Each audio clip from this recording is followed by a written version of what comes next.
तोहरा गलिया कहाँ बारू तोहरा गलिया कहाँ बारू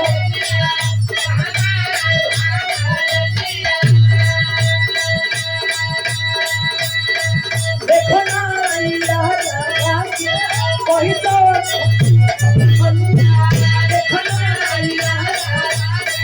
वही काम भइया कोई तो मेरी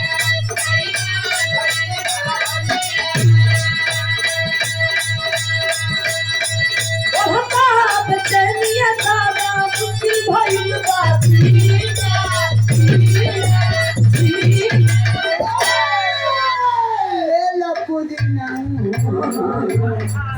आय हाय अरे बाहर से भैया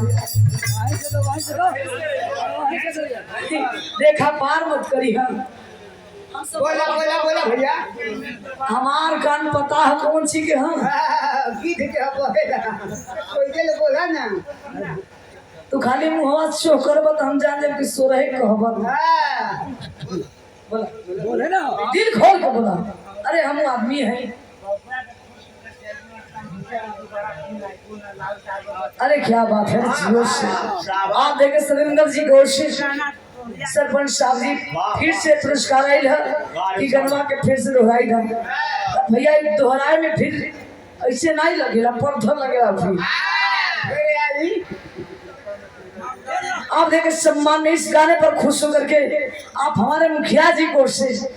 चंद्रशेखर सिंह जी को सम्मान में 50 रुपए लेकर सम्मान दिए कोट कोट से अपना स्वागत लेकिन कहना है का कहने का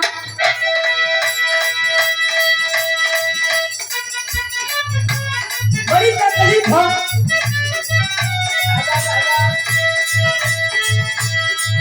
वहाँ का बेचैनिया दादा मुश्किल भइल बाजी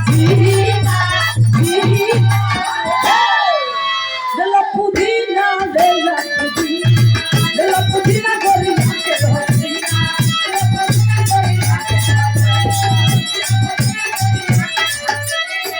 जब जवाब से लेकर वहाँ राजी भैया